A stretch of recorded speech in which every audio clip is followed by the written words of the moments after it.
Today we're tackling another classic of French dessert and probably my forever favorite. It's, let's call it a pillow of cocoa. I absolutely love it. The mousse or chocolat, the chocolate mousse. I cannot wait to do it just because I can eat it at the end. Two things remain to be done. For us to get cooking and for you to subscribe. So let's go.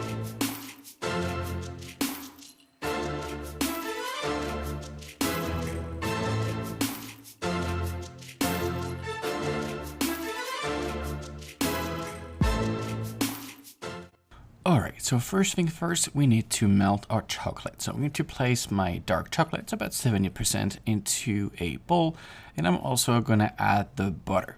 I'm then going to place my bowl on top of the double boiler. We don't want to burn the chocolate, right? You could also do it in the microwave if you don't want to do that. Meanwhile, I'm going to start working on the cooked sugar for the meringue. So I'm going to place my sugar and some water into a small saucepan, which I will then put on the heat. The idea is to cook it to about 250 degrees Fahrenheit. To make a meringue, obviously, we need some egg whites. So I'm going to split my yolks from my whites. I've showed you so many times how to do it, so I'm just going to go like a bear fishing for salmon, grab my yolks out of my whites, and then I will place all my whites into my mixer with a pinch of salt, as I've told you before. And then we're going to start whisking it at first slowly, and then we're going to increase the speed until it turns into some medium peaks. While that happens, I'm going to give my chocolate a little twist or roux to make sure it's melting away, and at the same time I'm going to check on my sugar reaching the temperature. Perfect. So we're going to add that sugar into our medium peak of egg whites very slowly, very carefully, because the sugar is super hot, so please be safe, and you're going to let it go until it's completely cooled down. At this point, my chocolate is completely melted, so I don't want it to be too hot, right? So I'm going to actually finish melting of the heat. You should still have a bit of butter in there, and you know what? It's also going to help with the shine of the chocolate, okay? All right, well, look, it's completely melted, so I'm pretty happy. I'm not going to add my egg yolks just yet because it's still pretty warm. So I'm going to start working on my whipped cream. I'm going to place my 35% or heavy cream into a bowl with a bit of vanilla. I'm using some vanilla paste, but you could use some extract or a vanilla bean, whatever you have at home.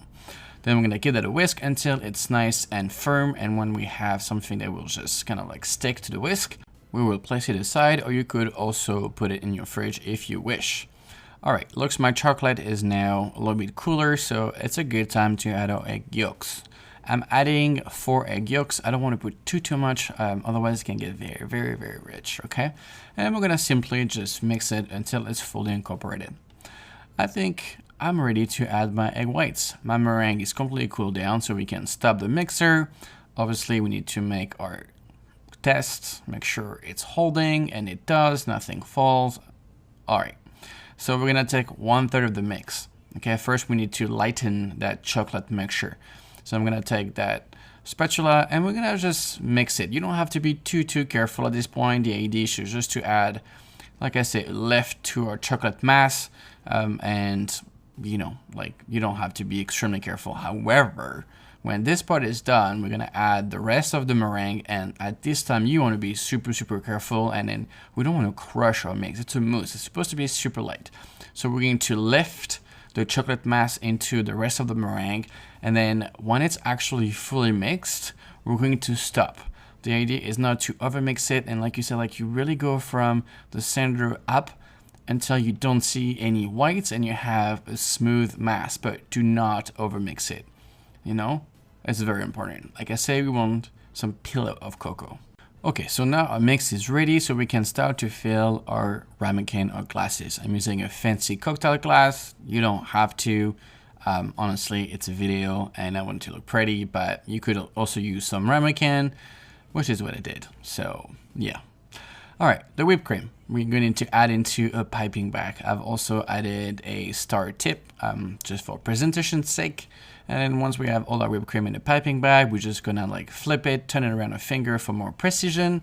And then you're gonna twist it as you go. I'm gonna place, I would say, a good dollop in the center, and then we're gonna do some little stars, and they're gonna go all around. We're gonna cover the mousse, but you still wanna leave a little bit of the chocolate so we know what we're doing. Last but not least, I'm going to add some cocoa powder.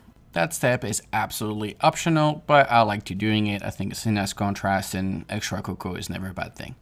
Once you're done with that, we're gonna place them in the fridge for about an hour or two. 2 hours later.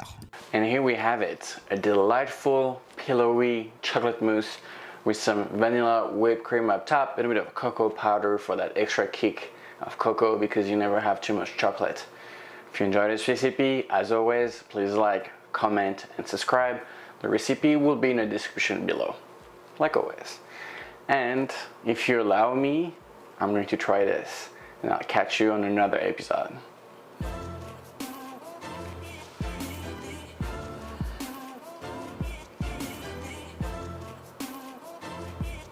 I don't have words. I simply don't. It's just freaking delicious.